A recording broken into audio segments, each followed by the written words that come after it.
지금 방송에서 제공하는 투자 정보는 투자 판단에 대한 조언입니다. 방송에서 제공하는 주식의 가치, 가격 상승 및 가격 하락에 대해서는 방송사에서 보장하지 않습니다.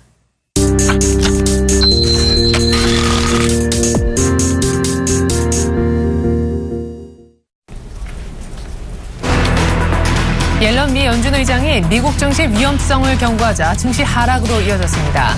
이날 오전 옐런 의장은 워싱턴에서 열린 포럼에 참석해 크리스틴 라가르드 IMF 총재의 질의에 대한 답변으로 현 시점에서 전반적으로 미국 증시의 밸류에이션, 즉 가치 대비 주가가 꽤 높은 편이라고 강조하고 싶다며 채권과 같은 안전자산 수익률과 비교할 때 잠재적인 위험이 있다고 언급했습니다. 이날 나온 민간 고용과 생산성 지표도 부진했습니다. 오토매틱 데이터 프로세싱이 내놓은 4월 민간 고용은 16만 9천 건으로 집계됐습니다. 이는 전문가 예상치 23만 3천 건을 하회하는 것으로 두 달 연속 20만 건을 밑돌았습니다. 한편 1분기 생산성은 1.9% 하락해 전문가들이 예상했던 1.8%보다 더 떨어졌습니다. 전분기 생산성이 2.1% 하락했던 데 이어 두 분기 연속으로 내림세를 기록한 겁니다. 8년 만에 처음입니다. 글로벌 채권 금리가 상승하기 시작했습니다. 국제 유가가 반등하면서 미국과 유럽의 인플레이션 기대감이 높아지고 있는 것으로 보입니다. 파이낸셜 타임스는 지난 1월 유럽 중앙은행이 양적 완화 정책을 발표한 이후 하락했던 국채 금리가 최근 장기채 중심으로 오르고 있다고 보도했습니다. 독일의 10년 만기 국채 금리는 사상 최저였던 0.05%를 기록한 뒤 한 달 만에 빠르게 반등해 현재 0.5%까지 올라왔습니다. 미 국채 10년물 금리 또한 2.23%를 나타내며 3월 6일 이후 최고치를 경신했습니다. 미국의 원유 재고가 올 들어 처음으로 감소하면서 국제유가는 상승해 마감했습니다. 뉴욕 상업거래소에서 6월 인도분 서부 텍사스산 원유 가격은 전날보다 53센트 0.88% 오른 배럴당 60.93달러로 거래를 마감지었습니다. 장중한 때 2달러 이상 오르며 올 들어 가장 높은 배럴당 62.58달러까지 오르기도 했습니다. 미 에너지정보청은 미국의 지난주 원유 재고량이 388만 배럴 줄어들었다고 발표했습니다. 원유 재고의 감소는 지난 4개월 만에 처음 있는 일입니다.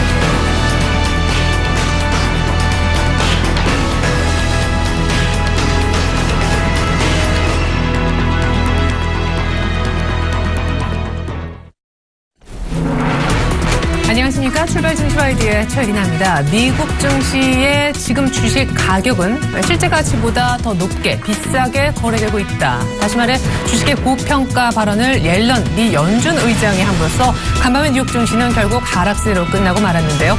유가가 다시 한번 올 들어 최고치를 경신하는 모습 속에 에너지 섹터가 힘을 내면서 미국 증시가 전일의 하락을 만회하는 반등세를 보이는 듯 했었는데 결국 옐런 의장의 입 발언 내용 때문에 조정의 연장으로 마치고 말았는데요. 뉴욕 증시 물론 마감가 낙폭은 크지 않은 그런 모습이었지만 반등을 못했다는 것 정도는 의미가 분명히 있어 보입니다.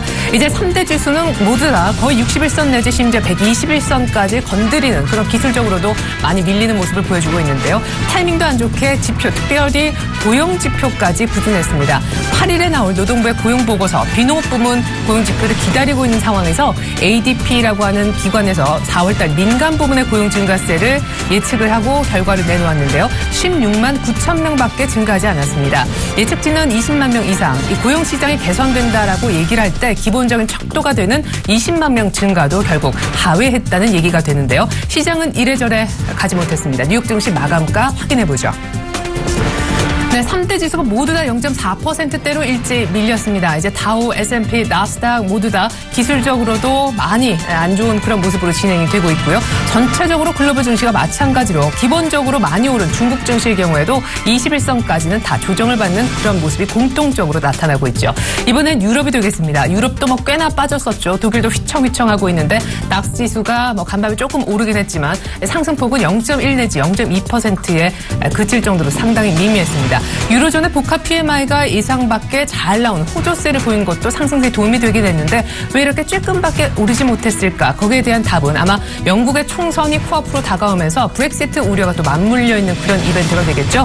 일단 관망세도 짙었던 것으로 그렇게 풀이가 되고 있습니다. 이어서 유가 보시겠는데요.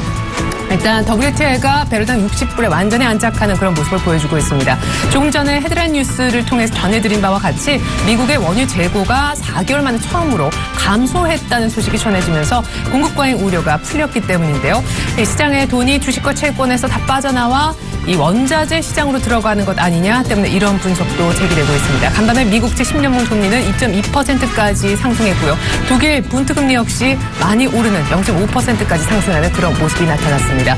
전일 우리 시장이 장중에 코스피가 2,100선을 하회하고 코스닥의 종가가 등 670선을 내놓은 이유도 이 같은 금리 상승, 국채 금리의 상승과도 맞물려 있다고 하는데요. 잠시 후에 무너지고 있는 조정이 길어지고 있는 우리 장 전망과 분석도 도와드리겠습니다. 출발 증시 와이드 시작합니다.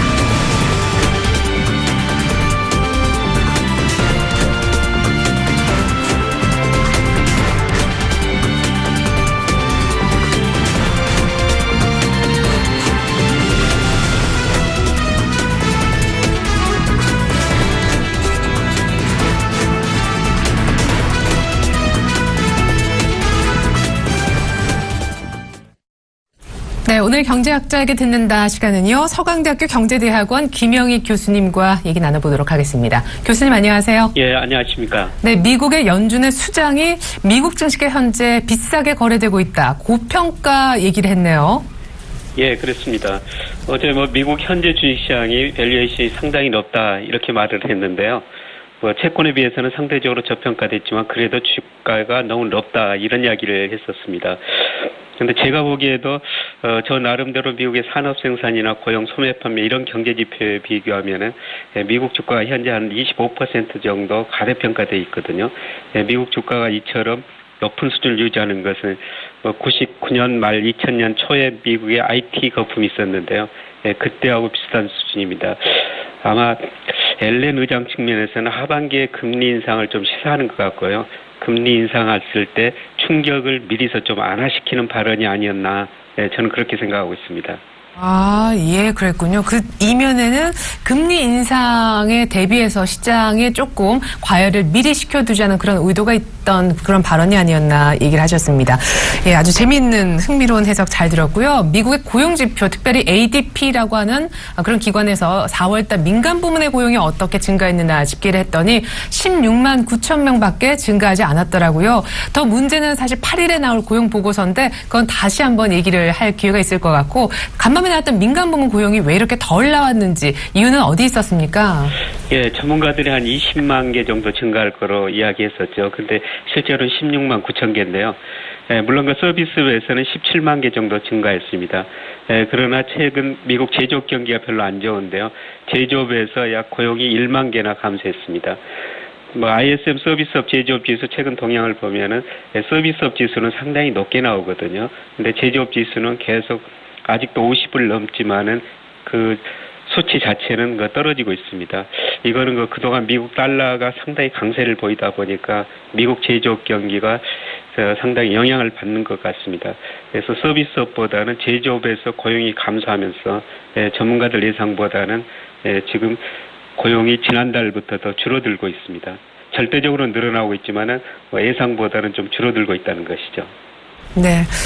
사실 3월 달에 고용 시장 신규 고용이 12만 6천 개밖에 증가하지 않아서 고용 쇼크다 하는 해석이 뒤따랐었는데요. 미국의 고용 시장이 이제 혹한도 다 풀렸겠다. 일시적인 충격에서 벗어나 4월 달부터 정상화될 수 있을까요? 예상치는 22만 한 5천 개 정도 증가를 점치고 있다면서요. 예, 전문가들은 그렇게 보고 있는데요. 근데 제 생각에는 그것보다는 약간 미치지 못할까 그렇게 생각이 됩니다. 지난달에도 예상보다 크게 낮게 나왔는데요. 앞서 말씀드린 것처럼 제조업 경기가 생각보다 그렇게 좋지는 않은 것 같습니다. 그래서 이번에도 예상보다는 좀 낮게 나올 가능성이 높다. 그런데 미국 그동안 고용을 보면요. 미국 고용은 참 탄력적인데 미국이 글로벌 금융위기를 겪으면서 2008년 2월에서 2010년 2월까지 일자리가 872만 개 감소했거든요. 그리고 2010년 3월부터 이제 경기가 회복되면서 고용이 증가했는데 1,153만 개, 잃어버린 일자리보다 한 1.3배 정도 재차지한 것이죠. 근데 월 평균 일자리 증가 보니까 한 19만 개 정도 했었어요. 그래서 지금 19만 개 정도만 되더라도 상당히 꾸준히 증가한 편이다. 그래서 예상 22만 개보다는 좀 낮아질 수 있다. 이렇게 저는 보고 있습니다. 네, 사실 4월 고용지표가 시사하는 바가 적지 않죠. 단순히 고용뿐만 아니라 고용지표와 맞닿아 있는 GDP 성장률과도 연관지어 생각해 볼 수 있는데, 그러면 교수님께서는 2분기에 미국 경제가 조금 좋아지겠지만 가파르게 역시 개선될 것이다라고는 보지 않으시나 봐요. 예, 1분기의 예상보다 훨씬 낮이 0.2% 성장했는데요. 네네. 2분기에는 1분기 수치가 워낙 낮았기 때문에 또 계절 효과도 있고 그래가지고 2%를 약간 넘을 것 같습니다. 그러나 연간 전체적으로는 당초 전문가들이 작년 말에 미국 경제가 2% 후반 혹은 3% 이상 그렇게 예상했는데 실제보다는 올해 연간 전체적으로 보면은 그것보다 훨씬 더 낮은 2.5% 이하일 거로 보고 있습니다. 예, 그렇군요. 제조업 중심으로 미국의 고용시장이 약간은 흔들리는 그런 모습이 나타나고 있는데 4월 달 전체적인 고용 증가세도 예상치 약간 못 미치는 19만 명 정도 증가를 예상한다 얘기를 들어봤습니다. 자, 지금 채권금리가 글로벌리 다 뛰고 있어서 아주 주목을 끌고 있습니다. 사실 저금리로 전 세계 주식시장이 올랐기 때문에 이 채권금리가 오른다는 것은 여간 걱정거리가 아닐 수 없는데요. 이것이 유럽부터 조짐이 나타나기 시작했다고요? 예, 제가 지금 2008년 글로벌 금융위기로 선진국 중심으로 엄청난 돈을 풀었지 않습니까? 그래서 어떤 시장이 버블일까 이렇게 곰곰이 한번 생각해 봤는데, 미국 주가에 앨런 의장이 이야기한 것처럼 상당한 버블이 발생했고요. 그 다음에 더 큰 버블이 독일 국채에 발생했던 것 같습니다. 얼마 전에 독일 국채 10년 수익률이 0.08%까지 떨어졌거든요. 사실 이거는 독일 경제 성장이나 물가에 비해서는 국채 수익률에 거품이 발생한 것이죠. 그래서 어느 정도 국채 수익률, 국채 가격의 거품이 해소되는 과정이다 이렇게 볼 수가 있는데요. 문제는 그러면 금리가 얼마나 오를 것인가, 채권 시장 가격이 얼마나 떨어질 것인가, 이게 이제 나머지 문제인데요. 근데 제가 생각하는 아직은 그렇게 많이는 오르지는 않을 것 같습니다. 왜냐하면 전 세계 경제가 아직도 디플레이션 압력이 굉장히 높거든요. 예를 들어서 선진국에서도 미국 경제가 제일 빨리 회복되고 있는데, 미국 실제 GDP가 아직도 잠재 GDP, 미국 경제 성장 능력에 비해서 2% 정도 아래에 있거든요. 미국 경제가 빨리 회복되는데 이 정도니 유럽이나 일본 경제는 디플레이션 압력이 더 심한 상태죠. 그래서 버블이 발생해가지고 꺼지기는 꺼졌지만은 아직도 세계 경제 디플레이션 압력이 존재하기 때문에 채권 수익률이 단기적으로 그렇게 많이 오를 것 같지는 않습니다. 예. 그러면 이 저금리 기조가 다시 한번 깨지면서 전 세계 유동성 중심으로 올랐던 주식시장이 크게 흔들릴 가능성도 낮게 보신다는 말씀이신가요? 주식시장은 어느 정도 좀 조정을 거칠 필요가 있는 것 같고요. 네. 아까 말씀드렸습니다. 미국 주가가 주요 경제지표에 대해서 25% 가대평가됐다. 그렇게 말씀드렸는데 이 가대평가된 가장 큰 원인이 저금리였거든요. 그러면 금리가 오르면 오른 만큼 그만큼 주가도 조정을 받을 수밖에 없는 것이죠. 그래서 저는 앞으로 한 2개월 정도가 주식시장에 상당히 조정 시기가 아닌가, 이미 좀 시작됐다고 보고 있습니다만은 앞으로 2개월 정도는 채권 수익률도 오르고 주가도 떨어지는 이런 과정이 전개될 거라고 보고 있는데요. 문제는 그 정도죠. 근데 아까 말씀드렸습니다만은 전 세계 경제 디플레이션 압력이 존재하기 때문에 금리가 그렇게 많이 오르지는 않을 것이다. 그렇다면 주가 폭락 상태는 없을 것이라고 보고 있는데요. 그래도 어느 정도 조정은 있을 것이다. 이렇게 내다보고 있는 것입니다. 예, 그렇군요. 결국에는 채권 시장에서 시작된 거품이 주식 시장하고 같이 어느 정도는 좀 빠질 거다, 이렇게 조정을 예상하고 계셨네요. 영국 총선 얘기해 보겠습니다. 지금 제1 야당하고 집권당, 노동당, 보수당 간의 접전이 아주 치열할 것으로 예상이 되고 있는데요. 어느 당이 이길까에 상관없이 지금 브렉시트 우려가 좀 고조되고 있는데, 이게 정치적인 그런 주장이라고 집권당의 그런 얘기들도 있습니다. 현실화될 가능성은 낮다는데 총선 결과 어떻게 예측하고 계신지요? 글쎄, 현재 여론조사 보면은 1%포인트로 사실 오늘 결과가 나와야지 알겠습니다. 근데 이제 보수당하고 노동당 누가 되느냐에 따라 경제정책 방향은 많이 다르거든요. 예를 들어서 보수당은 재정을 흑자 상태로 유지하겠다. 그런데 세금을 많이 거두는 게 아니라 재정 긴축, 지출을 줄여가지고 흑자를 이루겠다. 그리고 신성기업을 3배 정도 더 만들겠다. 그 다음에 노동당 측면에서는 긴축 안 하겠다. 재정 적자에 관계없이. 그러니까 최저임금을 인상하고 고소득자, 고급주택에 대한 세율을 인상하겠다. 이런 정책 방향이 다르거든요. 근데 이런 재정 정책에 따라 가지고 통화 정책 방향도 다를 수밖에 없는데요. 보수당이 집권하면은 아마 재정은 긴축하고 통화 정책은 상대적으로 안 할 수밖에 없는 것 같고요. 그다음에 노동당 측면에서 이기면은 재정 지출을 늘리겠다고 그러니까 상대적으로 통화 정책 측면에서는 어느 정도 긴축을 유지할 수밖에 없습니다. 그래서 증권 시장에서는 보수당이 집권했을 때 더 유리하지 않을까 그런 생각이 드는데요.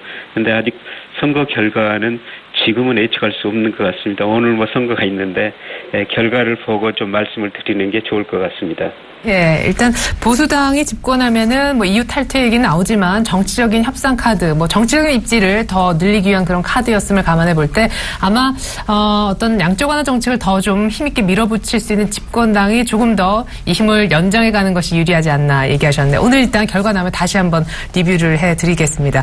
중국의 제조업 지표가 잇따라 좋지 않게 나왔습니다. 4월달 중국 국가통계국 집계도 그렇고 HSBC가 집계하는 중소기업 중심의 집계도 그랬었는데 이런 가운데 중국의 무역 수지 집계가 내일 이렇게 해서 이제 발표가 되죠. 그런데 수출이 전반적으로 수입과 함께 줄고 있는 중국이어서요. 중국의 수입은 또 전 세계 무역과도 상당히 밀접한 관련이 있는 수치잖아요. 예상은 역시 안 좋은가 보더라고요. 최근에 꺾이고 있는 중국 경기 흐름에 대해서 어떻게 보고 계셨는지 제조업 얘기부터 들어보겠습니다. 네, 우선 중국 경제가 전반적으로 경제 성장이 생각보다 더 많이 둔화되고 있습니다. 예를 들어서 지난 1분기 경제 성장률이 7%였었죠. 2009년 1분기 이후 처음 6.5%의 최저치였고요. 그 다음에 이번 주에 4월 수출이 발표가 됩니다만은 3월 수출이 무려 전년 동기 비해서 14.6%나 감소했었죠. 그리고 물가도 지난달 1.4%였고 4% 아마 4월에도 여기에서 크게 벗어나지는 않을 것 같습니다. 근데 중국 경제가 7% 성장하면서 물가가 1.4%라는 것은 사실 중국 경제도 디플레이션 압력이 상당히 높다는 것이죠. 근데 문제는 여기서 직접적인 질문은 아니지만은 우리 경제가 중국 경제 성장률 감소에 따라 가지고 상당히 타격을 받거든요. 2000년에 우리 수출 중에서 중국이 차지하는 비 11%였는데 작년에 26%까지 올라갔어요. 근데 최근에 중국 경제 성장률이 둔화되니까 작년에도 우리나라 대중 수출이 감소했고 지금 올해도 4월까지 보니까 거의 3% 정도 중국으로 수출이 감소하고 있거든요. 우리 대중 수출이 감소한다는 것은 그만큼 중국 경제 성장률이 둔화되고 있다. 특히 중국도 제조업 중심으로 둔화되고 있다. 이렇게 보시면 될 것 같습니다. 네, 그것이 중국뿐만 아니라 이제 대중국 의존도가 높아지는 우리한테도 타격이다라는 얘기셨는데 중국 경기가 이렇게 힘들어지니까 내부적으로 경기를 살리기 위한 노력도 끊임없이 이어지고 있죠. 당장 작년 11월에 금리를 인하했었고 깜짝 놀랐었습니다. 근데 곧바로 2월에 또 한 번 금리를 내리더니 최근에는 지준율이 무려 100bp나 이렇게 3차례에 걸쳐 많은 부양책을 거의 연이어했음에도 불구하고 별로 효과가 없는데요. 그러니까 곧 또 한 번 기준금리를 내릴 거다라는 전망도 나오네요. 예. 지금 중국 경제가 앞서 말씀드린 것처럼 둔화되고 있기 때문에 아마 지준율 인하나 금리 인하를 조만간 단행할 것 같습니다. 말씀하신 것처럼 지난번에 지준율을 19.5%에서 18.5%로 내렸지 않습니까? 제가 보기에는 이 지준율이 너무 높은 수준이고요. 그리고 중국 정부가 올해 M2 증가율, 총통화 증가율 12%를 목표로 내세웠어요. 그거는 경제 성장 7%, 소비자 물가 상승률 3%, 유통속도 하락률 한 3% 정도를 전제한 건데요. 근데 최근 중국 통화 증가율 보니까 10% 안팎이거든요. 그래서 목표치보다 통화 증가율이 낮기 때문에 통화를 더 풀 가능성이 있다는 거죠. 통화를 푼다는 것은 결국 간접적으로 지준율을 인하하든지 아니면 금리를 내리면서 통화 증가를 높일 가능성이 높습니다. 그래서 조만간 중국이 지준율도 인하하고 금리도 내릴 가능성이 상당히 높아 보입니다. 네, 정책적 효과가 아직까지는 크지 않은 게 문제이긴 한데 이제 계속 추가적인 부양책이 시장에는 조금 영향력이 있었으면 하는 그런 바람이 있습니다. 실물 경기예요. 중국 증시가 조정에 들어가는 그런 모습입니다. 4,500선도 돌파했었는데 지금 4,300선이 깨지고 어제도 반등을 하지 못했거든요. 그 전일에는 4%대 급락하기도 했습니다. 이러니까 이제 버블이 확실히 꺼지기 시작하는 거다. 조정의 시작이다. 분석도 있고 아니다 다시 오를 거다라는 분석도 있는데 교수님은 어떻게 보고 계십니까? 중국 증시요. 예, 중국 주가 최근에 엄청나게 올랐는데 조정이 좀 필요한 것 같습니다. 앞서 말씀드린 것처럼 경제 성장률 많이 둔화되고 있고 그동안 돈을 풀어가지고 이렇게 올랐는데 실물하고 주식시장의 괴리가 너무 커진 것 같고요. 그리고 장기적으로 보면은 저는 중국 경제가 구조조정이 필요하다고 생각하고 있습니다. 2008년 글로벌 금융위기가 발생하면서 선진국 중심으로 세계 경제가 마이너스 성장을 했었거든요. 근데 중국은 9 내지 10% 성장했었죠.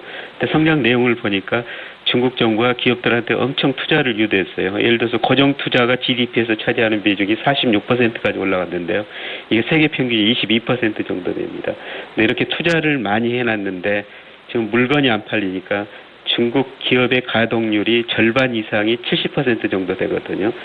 그래서 지금 기업이 부실해지고 은행이 부실해지는 과정이라고 보시면 될 것 같습니다. 사실 이런 시기에는 주가가 추세적으로 계속 오르기보다는 일정 범위 내에서 박스권에서 움직이거든요. 그래서 중국 주가가 저는 이런 시점이 아닌가.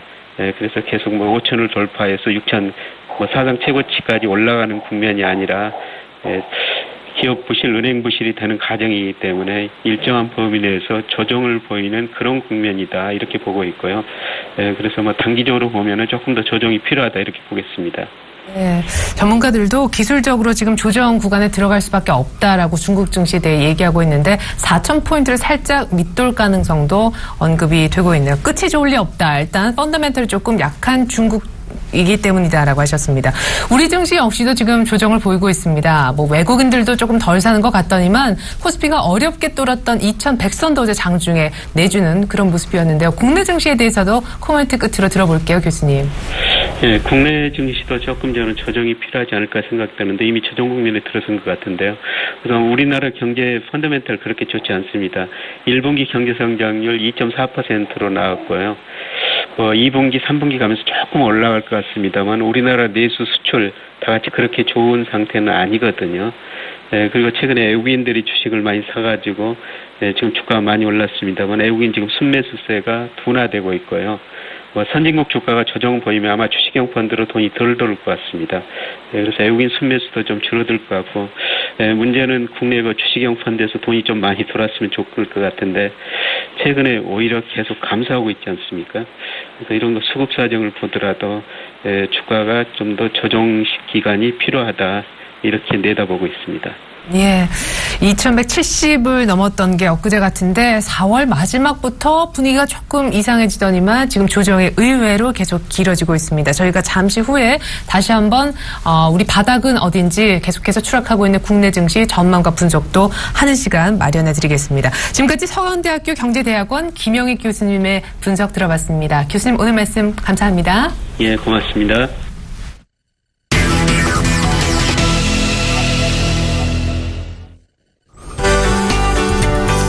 시청자 여러분 안녕하십니까. 신문 읽어주는 남자 예병 멘토입니다.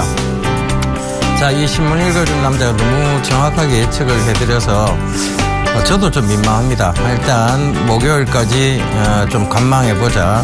변동성이 확대될 수 있다. 이 얘기를 전일도 드렸는데요. 전일 대폭의 변동성이 나오면서 목요일까지 관망해보자는 전략은 어느 정도 유효했던 것 같습니다. 금요일부터 분할 매수해도 좋다라는 얘기도 드렸었죠. 그래서 그 부분 참고해 보시고요. 여러분 제가 오늘 의상이 반반이에요. 그죠? 프라이드 반, 양념 반 이게 아니고요. 시장이 반반이라는 것을 지금 좀 전해드리려고 입고 나왔습니다. 지금 올라갈지 안 올라갈지 좀 불분명한 그런 장이다.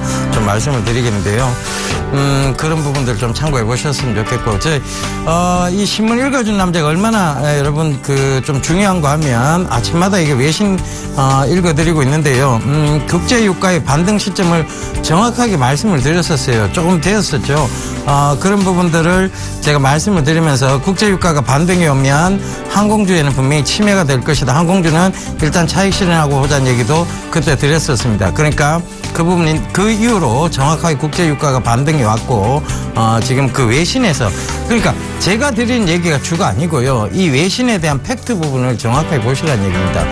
그런 부분들을 굳이 집어서 여러분들께 말씀드린 이유는요. 결국은 그 외신에 대한 팩트 부분들이 정확했고, 그런 것들을 해석하는 부분들이 또 정확했기 때문에 국제유가의 반등이라든가 변동성들을 정확하게 짚어드린 겁니다. 그래서 우리가 자꾸 다른 얘기들을 집중하는 것보다는요, 팩트, 그러니까 신문에 나와 있는 사실, 그리고 앞으로의 성장성에 대한 기대감, 이런 것들을 짚어보는 게 맞다는 게 제 생각입니다. 여러분들도 그 점 꼭 좀 참고해 보셨으면 좋겠습니다. 자, 오늘도 외신과 국내 최대 경제일간지 서울경제신문 살펴보면서 얘기 이어가도록 하겠습니다. 자, 외신 쪽으로 이렇게 쭉 한 내려가 보면요, 지금 자넷 앨런의 얘기가 살짝 나올 거예요. 여기 자넷 앨런의 모습이 보입니다.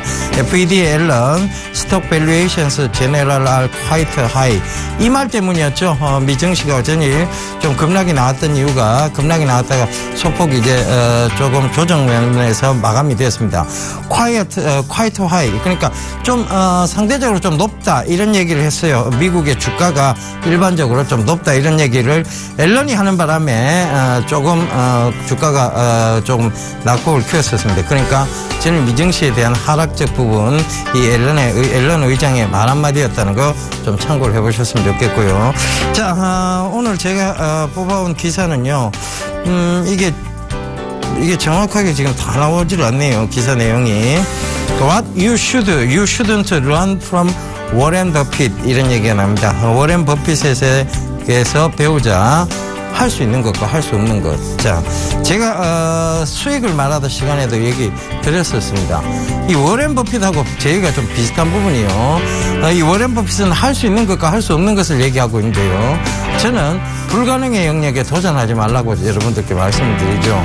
가능하지 못한 영역, 내가 수익을 50% 이상 보고자 하면서 평균적으로 10종목을 가지고 있으면 그 10종목이 다 50% 이상 올라야 됩니다. 이 불가능의 영역이죠. 결과적으로 그런 부분들을 참고해 보셨을 때 분산 투자하지 마라. 워렌 버핏은 집중 투자했다. 그 다음에 장기 투자했다. 이런 얘기를 들었었죠. 단기로 50% 수익을 거두는 방법은 결국은 급등주에 올라타는 방법밖에 없습니다. 근데 그것이 과연 여러분들의 심리 상태가 50%까지 수익을 낼 수 있을 만큼 안정적으로 내가 들고 갈 수 있느냐에 대한 또 다른 질문에 봉착하게 됩니다. 그래서 그런 부분들 참고해 보신다면 결국은 집중 장기 투자가 답이라는 것이죠. 워렌 버핏도 여기서 얘기를 하고 있습니다. 주식은 전자신호가 아닌 기업의 지분을 소유하는 것이다. 제가 수익을 말하던 시간에 말씀드렸죠. 차트 싸움 아니라고. 이 주식시장은 차트 싸움이 아니라 산업과 산업 간 끊임없이 보이지 않는 전쟁을 하고 있는 것이다. 이 얘기를 드렸었죠. 그래서 그 얘기와 일맥상통한 얘기를 알고 좀 참고해 보셨으면 좋겠고요. 주가 기업의 근본적인 가치가 아닌 투자자들의 변덕의 움직임이 되는 것이 주가다. 이런 얘기를 합니다. 그렇죠. 결국은 성장성에 대한 부분들을 어디서 주목받느냐에 대한 부분들이 이 워렌 버핏도 그런 부분들을 주목해 보라는 얘기로 해석을 해보시면 될 것 같습니다. 그리고 주가보다 안전마진 높을 경우에만 투자 가치가 있다. 이런 얘기를 세 번째로 꼽았는데요. 이 얘기는 뭐냐면 결국은 실적적인 측면, 즉 밸류에이션이 받쳐주지 않으면 실적이 받쳐주지 않으면 이 밸류에이션이 계속 부각이 되지 않고요. 그러다 보면 주가는 언제든지 뾰족선을 그리면서 떨어질 수 있다는 얘기 드렸었죠. 똑같은 일맥상통한 얘기들입니다. 그런데 이게 워렌 버핏이 하니까 좀 더 있어 보이네요. 그죠? 제가 하면 좀 없어 보이고 그렇습니다. 그죠? 그래서 일단은 제가 한 얘기와 비슷한 얘기들입니다. 그런데 이 얘기를 왜 짚어드리냐면 지금도 결국은 단기적인 구간이에요. 단기적으로 조정이 들어왔고 그 조정에 대한 부분들이 여러분들 괴로우실 거예요. 그런데 긴 안목에서 보면 이거는 결국은 많이 올랐다가 건전한 조정 구간쯤이라고 보시면 될 것 같습니다. 주가라는 게 이렇게 갈 수는 없어요. 결국은 이렇게 흔들다 가게 돼 있죠. 그런 건전한 조정 구간에 들어와 있을 때 미리 타 있는 것은 모르겠지만 지금 막 고점에서 타지 마라라고 말씀드렸던 것은 결국은 그런 부분들의 기인한 부분이라고 생각을 해보시면 되겠습니다. 진정성, 그것이 무엇보다 요구되어지는 것이 주식시장이 아닌가, 그렇게 좀 생각이 듭니다.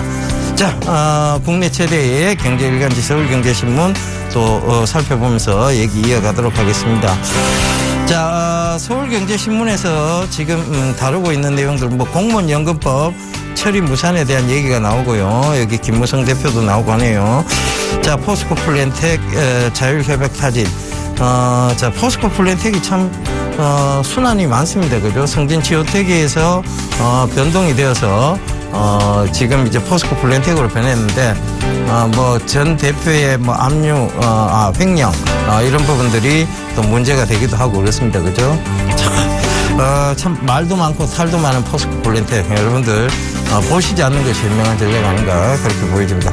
자, 난기류 만난 항공주 국제유가 반등, 지배구조 리스크 겹쳐 대한항공 아시아나 약세 이런 얘기가 나옵니다. 자, 제가 말씀드렸었죠. 국제유가가 반등 시기가 왔고 그들이 목을 조을 만큼 좋아서 셰일유에 대한 부분들을 거의 끝장을 내놨다. 그러면 지금부터는 오페크가 굳이 국제유가를 떨어뜨릴 필요가 없다. 그들이 국제유가를 떨어뜨렸던 것은 결국은 미국의 오일 전쟁과의 보이지 않는 산업싸움이었다. 그렇다는 것은 그들이 목을 조을 만큼 좋아서 셰일유가 이제 더 이상 안 하겠다는 얘기가 나올 때까지 좋을 것이라는 얘기를 했었고요. 더 이상 셰일유에 대한 얘기들이 사라지기 시작한 이후부터 이제 바로 그게 된 거죠. 국제유가가 올라오기 시작한 거죠. 자, 그런 부분들 참고해 보신다면 지금도 마찬가지입니다. 국제유가는 이제 기류를 만났어요. 그러니까 이런 항공주가 뭐 여러 가지 약세를 보이는 가장 큰 주요 요인은 결국은 유가라고 보시면 될 것 같습니다. 국제유가가 전일 서부 텍사스산 중질유가 연중 최고치 60불에 가까이까지 또 올라왔습니다. 그죠? 63불까지 치고 올라갔다가 장막판에 좀 빠져내려왔었는데요. 그 부분도 참고를 해보셨으면 좋겠습니다. 자, 그 다음 두 번째 기사 좀 살펴보면서 얘기 이어가겠습니다. 앱 개발, 빅데이터 업체에 금융사 투자가 하는 자, 진입 문턱을 낮춘 핀테크에 대한 얘기들이 나옵니다. 결국은 이 핀테크 산업, 투자 산업인데요. 전자금융업, 전자금융보조, 금융전산업 쪽을 핀테크로 분류를 한다. 이런 얘기고요. 그래서 대기업이 핀테크 사업 자산의 75% 이상 경우일 때 출자를 허용한다 하는 이제 핀테크 산업의 규제 쪽의 완화들에 대한 구체적인 얘기들이 나옵니다. 그래서 이런 부분들 참고해 보신다면 결국은 앞으로 성장성 있는 쪽, 빅데이터 쪽, 그 다음에 플랫폼 운영체제 쪽, 그 다음에 이런 쪽들이 분명히 수혜를 누릴 수 있다. 이렇게 보시면 될 것 같아요.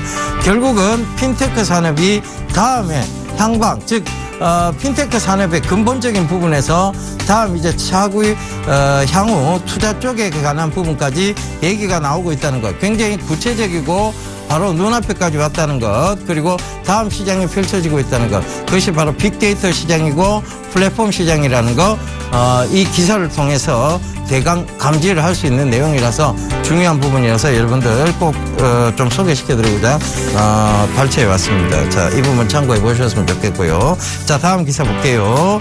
속도 내는 자율주행 자동차. 결국은 자동 항법 시스템의 자동차를 얘기합니다. 특구 지정 평창 시범 운행에서 2020년도엔 고속도로를 누빈다. 이런 얘기가 나옵니다. 자, 자율주행 자동차. 자, 무인 자동차 얘기 계속 나오고 있습니다. 결국은 지금 이런 얘기들이 계속 나오고 있다는 2017년도에 도로 차선까지 표시되는 정밀 수치 지형도를 마련한다. 이 얘기는 결국 이제 앞으로 향후 시장은 뭘로 간다? 예, 무인 자동차로 간다는 얘기입니다. 무인 자동차로 가기 때문에 이런 쪽에 수혜가 될 수 있는 종목들 계속 봐야 된다. 근데 그 근간을 이루는 것이 뭐냐면 결국은 사물 인터넷이고 그 사물 인터넷 중에서도 차량용 인베디드 소프트웨어 시장이 커질 것이다. 이런 얘기 전일도 드렸었는데요. 전일 인포뱅크가 조금 올랐죠. 그리고 MDS 테크도 크게 조정을 받지는 않는 모습이었습니다. 결과적으로 지금 두 종목들은 계속해서 이 차량용 인베디드 소프트웨어의 수혜 쪽에 들어가 있는 종목군이니까요. 지속적으로 관심을 가지셔야 되는데, 인포뱅크가 조금 시총이 작다 보니까 빨리 움직여요. 근데 실질적인 수혜는 MDS 테크가 맞습니다. 그래서 그 부분 다시 한번 더 보셔야 될 것 같습니다. 그리고 지금 이런 부분들이 계속 시장에서 부각이 된다면 무인 자동차 시대 올 수밖에 없겠죠. 그런 부분도 참고를 해보셨으면 좋겠습니다. 미래에 가까운 시장의 성장성, 그것을 갖추고 있는 바로 섹터라고 보시면 되겠죠. 자, 전일도 정확하게 말씀드렸던 오늘 한 줄의 투자 전략, 오늘도 좀 말씀을 먼저 드리도록 하겠습니다. 전일요, 과도한 오버슈팅이 아닌 언더슈팅이 나왔습니다.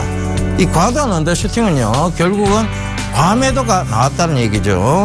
그래서 그 과매도로 인해서 금일 반대매매나 그 다음에 스탁론 물량들이 반대매매로 쏟아져 나올 가능성이 높습니다. 출회될 가능성이 높죠. 그래서 금일 시가 부근이 이번 주 주중에 최저점이 되지 않을까 예상해 봅니다. 그러면 금일 시가 부분부터 서서히 분할 매수, 그리고 시가에서 한 30분 사이까지가 분할 매수 적기라고 보시면 될 것 같습니다. 그래서 그 부분 꼭 좀 참고를 해보시고요. 과도한 언더슈팅은 결국은 골이 만들어졌고 거래량 없이 만들어진 골은요, 빠르게 또 회귀를 합니다. 정상적으로. 그 부분 꼭 좀 참고해 보셨으면 좋겠습니다. 자, 금일도요, 8시 50분부터 10시 30분까지 온라인을 통해서 공개방송 진행을 합니다. 이번 주 금요일까지 진행을 하는데요. 지금 www.sentv.co.kr로 접속을 하시면 샘플러스라고 있어요. 그쪽으로 다시 접속을 하시면 제 얼굴이 보입니다. 그쪽에 클릭만 하시면 저와 소통의 공간으로 바로 들어오시니까요. 여러분들 많이 들어오셔서 시장의 급락장에서 전략들을 다시 세워가고 포트폴리오를 다시 짜는 그런 매매 전략을 펼쳐나가시길 당부드리겠습니다. 예, 저는 이만 인사드리고요. 내일 다시 인사드리도록 하겠습니다. 감사합니다. 유병군이었습니다.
네, 어떻게 돌파한 2050이고 어떻게 넘긴 2100인데 그것이 어제 장중에 무려 14거래일 만에 깨졌다는 사실은 많은 이들에게 불안감을 만들었었죠. 코스닥도 위태롭다 못해 이제는 660선대까지 밀렸는데 이마저도 지킬 수 있을지 모르겠습니다. 분위기가 그만큼 좋지 않은데요. 싸다고 산다? 이것 또한 찜찜한 것이 미국의 고용지표 발표도 앞두고 있고 영국 총선도 오늘 밤에 펼쳐지기 때문입니다. 조정 어디까지 이어질 것인지 필요한 전략까지 오늘 긴급 진단으로 짚어봅니다. 오늘 함께 해주실 분은요. 2부에도 아마 모습을 드러내실 텐데 오늘 좀 일찍 함께 해주셨습니다. 샘플러스 최홍동 멘토 모시겠습니다. 안녕하세요. 예, 안녕하십니까? 네, 아침에 일찍 일어나시는. 예, 그렇습니다. 예. 자, 시장이 별로 좋지 않아요. 전일에 예. 장중에 2,100이 붕괴됐는데 사실 코스닥이 좀 그랬을 때는 뭐 내추럴 엔도텍 여진이 계속 이어지는가 보다 많이 올랐지 그랬지만 어제 코스피에 무너지는 모습은 예, 그렇습니다. 조금 큰 그림에서 특별히 금리가 뛴 게 문제가 됐다고요. 예, 그렇습니다. 일단은 뭐 시중금리 자체에 대한 움직임들이 상당히 좀 금리 인상에 대한 이슈들이 좀 부각이 좀 된 것 근데 같습니다. 많은 분들은 사실 금리가 뛰는 게 왜 시장 조정으로 이어지지 굉장히 어려운 얘기다라고 생각하시는 분들 많으신 것 같아요. 좀 쉽게 풀어주세요. 일단은 뭐 기본적으로 금리 인상이 된다라고 되면 시중에 자금이 풀렸었던 자금들이 다시 회수가 된다는 개념으로 보시는 게 가장 네. 좀 확실하지 않을까라는 생각이 좀 들고요. 그런 측면에서 보시게 되면 최근에 유동성 장세라는 개념으로 보게 되면 금리 인하를 통해 가지고 시중에다 자금을 풀어버리는 상황이거든요. 네. 그렇다고 되면 현재 지금 미국과 독일 쪽에서 채권 금리가 인상이 됐다는 부분들은 그 동안에는 채권 매입을 통해서 시중에 자금을 풀었다라고 하게 되면은 그러한 부분들에 대한 반작용이 일어날 가능성이 상당히 높다라고 보시기 때문에 그런 측면에서 보시게 되면 어제자 같은 경우는 외국인들이 그렇게 뚜렷하게 매수세가 발생하지 않았다라는 네. 점, 그리고 국내 기관이라든지 뭐 개인 쪽에 대한 움직임들이 그렇게 매수세로 지금 전환되고 있는 상황들이 아니기 때문에 우리나라는 어찌됐든 지금 또 5월 5일 또 휴일을 좀 보냈었고요.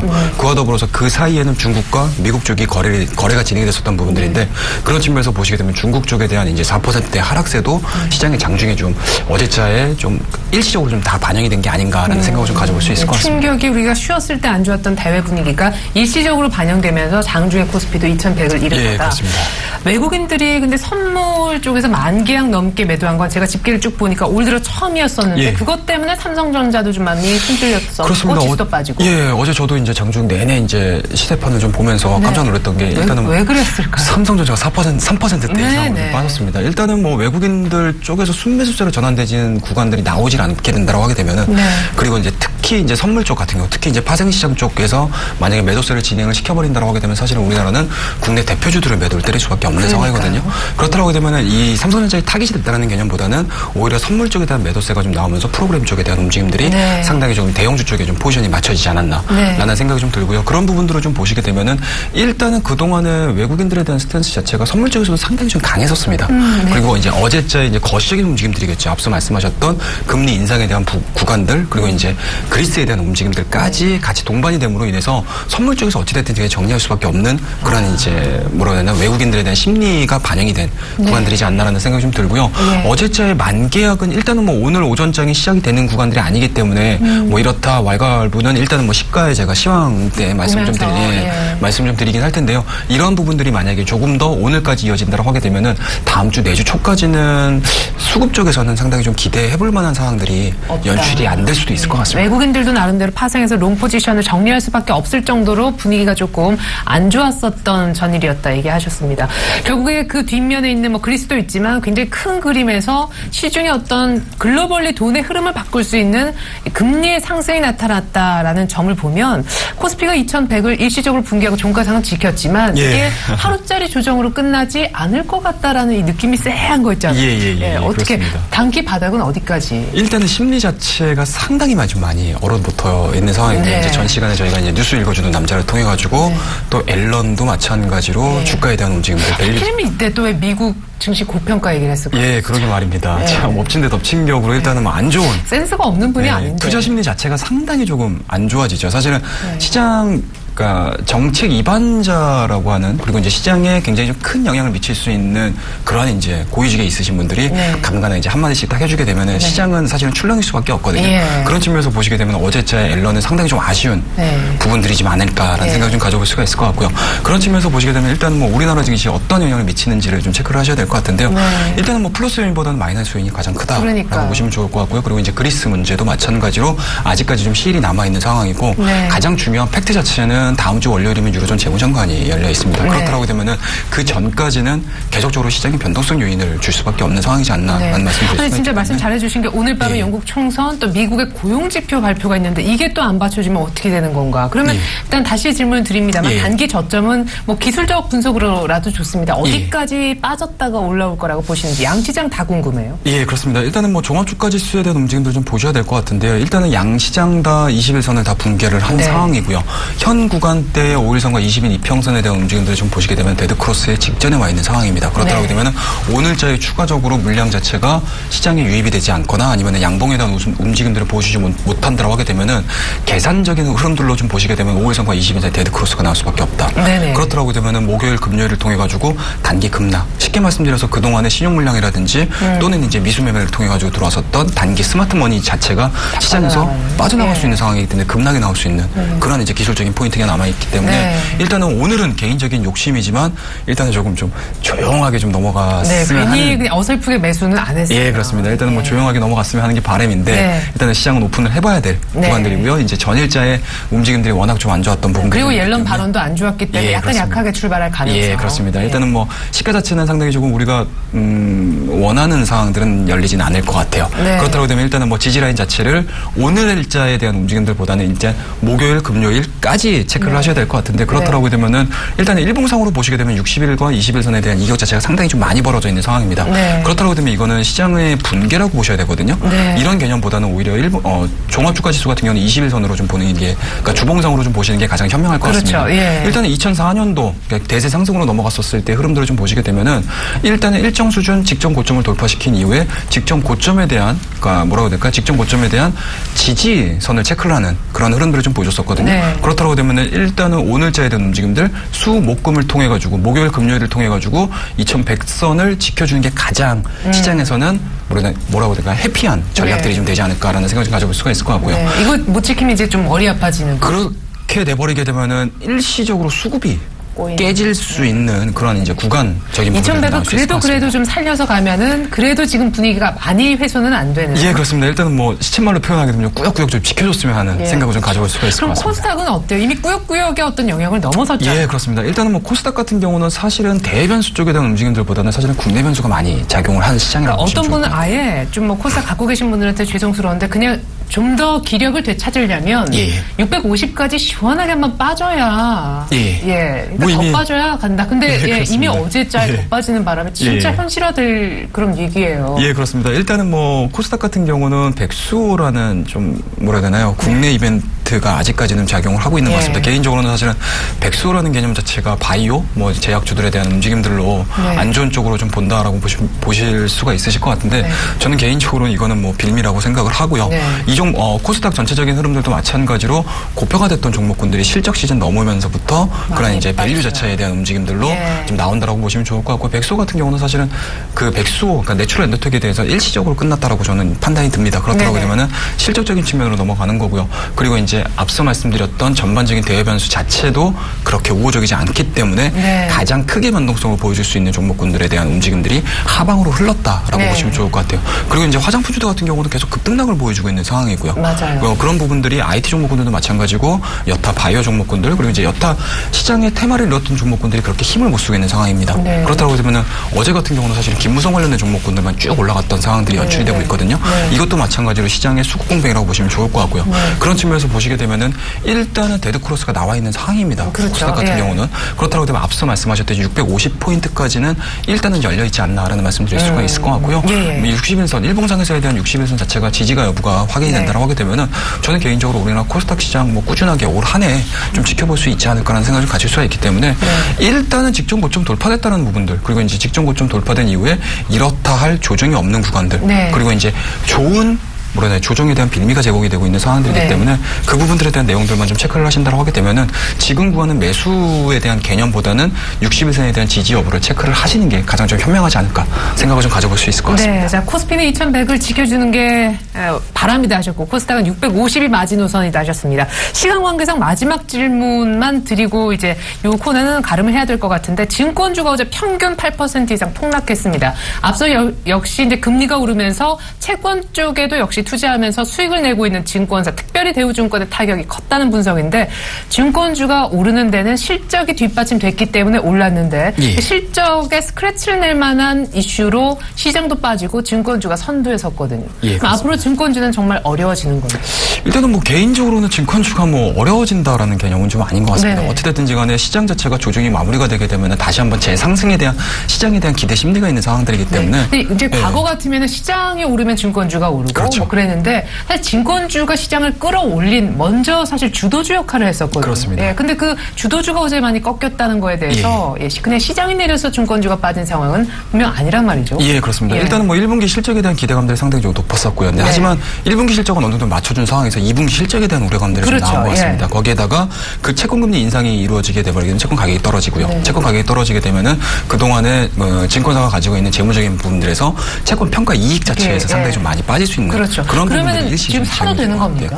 일단은 개인적으로는 지수 자체에 대한 움직임, 앞서 말씀드렸듯이 650포인트와 2100포인트에 대한 지지여부가 확인이 된다고 하게 되면 네. 개인적으로 증권주는 올라갈 수밖에 없다라고 보시면 좋을 것 같고요. 네. 한간에는 어제 같은 경우는 증권주가 전체적으로 다 급락하는 과정에서 시장에서 돌았던 내용들을 좀 보시게 되면 네. 굉장히 저평가돼 있다. 그리고 이제 지금 구간에서는 충분히 사볼 만한 가격대이다라는 얘기까지 좀 들려오고 있는 상황들이기 네. 때문에 시장에 대한 단기 조정에 대한 우려감들이 있는 것뿐이지 전체적인 2015년도의 스탠스 자체는 아직까지는 우상향에 대한 내용들이거든요. 그러면 얘기를 예. 종합해 보면은요, 뭐 내일 모레 이렇게 뭐 급하게 살 건 아니지만 증권주는 여전히 관심권에 뒀다가 예 적정한 가격이 오면 시장이 좀 안정되면 매수하라. 그렇습니다. 일단은 뭐 시장에서의 안 좋은 얘기들은 사실은 그리스 얘기들, 네네. 그리고 이제 금리 인상에 대한 얘기들, 이런 부분들이거든요. 그리고 네네. 이제 국내 이슈들 같은 경우는 어찌됐든 간에 해외 변수를 가지고 움직이는 상황이기 네. 때문에 그런 부분들이 안정화가 이루어진다고 하게 되면 시장은 다시 한번 더 갈 수 있는 네. 그런 이제 모습을 보여줄 수 있기 때문에 증권주가 빠진다고 해서 이렇게 놀라시기보다는 오히려 시장에 대한 반등치들, 시장에 대한 저점 여부들을 확인하시면서 다시 한번 증권주를 잡을 수 있겠다라는 개념으로 보시는 게 가장 현명하실 것 같습니다. 네, 얘기 다 하셔가지고 2부에 하실 말씀 있을까요? 예, 좋습니다. 이따가 개장하면 또 최영동 멘토님이 시가 보고 분석에 도움 말씀 주실 겁니다. 오늘 많이 빠지고 있는 시장 긴급 진단에 도움 말씀 주셨던 분 샘플러스 최영동 멘토셨습니다. 2부에 다시 뵐게요. 고맙습니다. 네, 감사합니다. 네, 이번에는 이드콜 상한가 팩토리 시즌2 이어가겠습니다.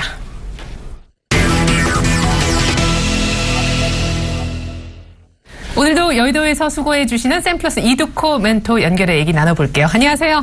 반갑습니다. 네, 사실 어린이날 휴일 전에 2130포인트를 회복했을 때도 이거 믿을 수 없다. 2100까지, 2080까지도 갈 수 있는 장이다 했는데 어제 2100을 하회했어요, 장중에. 이드코 멘토가 자연스럽게 생각이 났습니다. 여기서 이제 고만 빠질까요? 시장 얘기 오늘 집중적으로 들어볼게요. 자, 일단 뭐 어제 같은 시장이 역시나 21선이 강력하게 이탈하게 되면서 계속적으로 고점부터 강조를 드렸던 지수 조정의 반격의 라인 2100포인트까지 하락이 나와줬던 상황이다라고 좀 볼 수가 있겠죠. 자, 일단 2100포인트를 살짝 이탈 후에 아래 꼬리는 일부 나와주게 되면서 종가는 2100포인트로 일단 맞춘 상황이 되는데, 자, 일단 어제도 좀 말씀드렸지만 코스피 21선에 대한 지지가 아니라 현재 구간 2100포인트까지 내려온 이후부터 상당히 중요한 그런 구간으로 진입을 했다라고 좀 보시는 게 좀 맞을 것 같습니다. 자, 포트 편성의 기회, 그리고 코스피 지수의 반격을 할 것인가에 대한 심리 자체가 현재 구간에서 저점을 확실하게 지지하냐에 따라서 코스피 신규 편입에 대한 중요한 포인트들이 있는 그런 상황이기 때문에 현재 구간 상당히 중요한 구간이면은 분명한 어떤 그런 사실인 것 같습니다. 자, 결국 이렇게 시장이 하락하게 된 원인이 물론 외국인들의 소극적인 그런 매수세도 있는 그런 사실입니다만은 중요한 건 계속 강조를 드렸던 삼성전자. 그러니까 삼성전자의 하락적인 포인트들이 일단 계속적으로 이건희 사망설 이후에 정확하게 하락적인 포인트들이 일치가 되면서 이번에 삼성전자가 반등을 해도 기술적 반등이다라고 좀 말씀드렸던 부분들.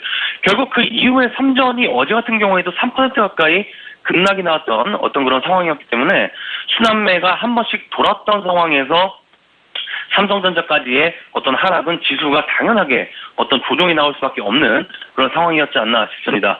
자, 결국 이제 앞에서 좀 말씀드렸지만은 주 후반에 지수가 확실하게 저점 지지가 좀 나와줘야 됩니다. 일단 간밤에 다우지수가 하락하는 모습들이 조금은 나아졌지만은 이번에 코스피 지수도 그렇고 코스닥 지수 같은 경우에도 거진 기술적 반등이 가능한 어떤 그런 구간에 진입을 한 상황에서 현지 구간 지지를 못하고 급락이 나와버리게 된다면은 상당히 지수가 힘들어질 수밖에 없는 그런 구간으로 진입을 할 수밖에 없는 그런 상황이 되었고, 일단 1월 달부터 말씀드렸던 다음 달에 변경될 가격 제한폭의 상향 또한 어떤 신용과 대차 잔고가 급증한 상황에서 하락이 나왔을 때 이익을 낼 수 있는 투자자들이 원하는 시나리오로 갈 수밖에 없는 어떤 그런 구간이기 때문에 이번 조정 후에 무조건적인 되돌림 파동은 반드시 나와줘야 된다는 점 참고를 하시면 좋을 것 같습니다.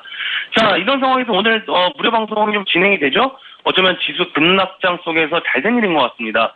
어떤 종목을 홀딩하고 계시는지 체크도 하고, 또 앞으로 어떤 시장이 정제될 것인지에 대한 부분도 말씀드리려고 하니까, 자, 오랜만에 인사드리는 무방인데 많은 분들 참석하시기 좀 바라겠고요.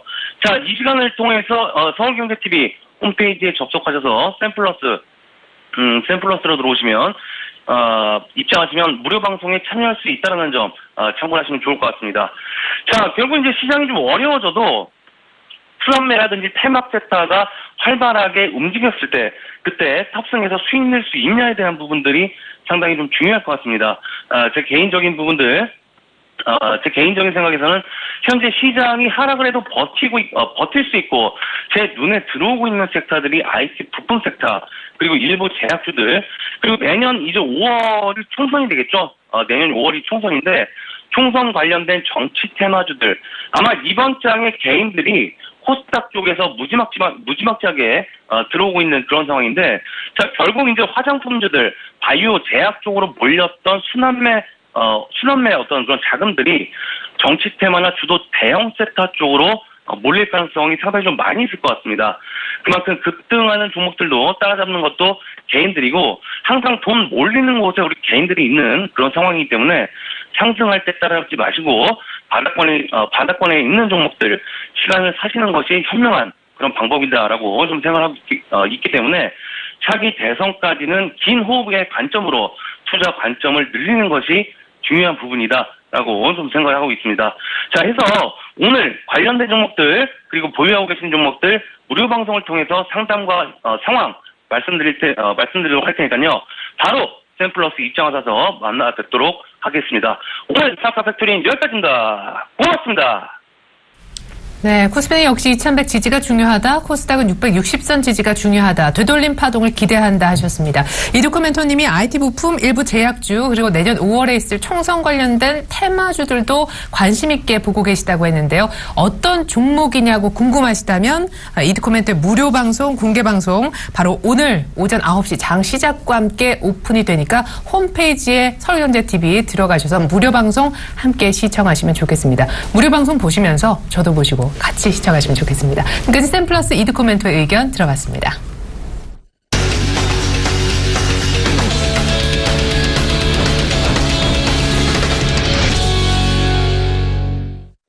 글로벌 국채 금리가 오르면서 유동성의 힘으로 올라왔던 전 세계 주식시장이 모두 좀 흔들리고 있습니다. 하필이면 눈치 없이 자넷 옐런 연준 의장이 미국 증시 현재 고평가됐다라는 발언까지 내놓으면서 가만히 미국 증시는 크진 않지만 조정 상세를 이어가는데요. 유가는 올 들어 최고치를 찍었습니다.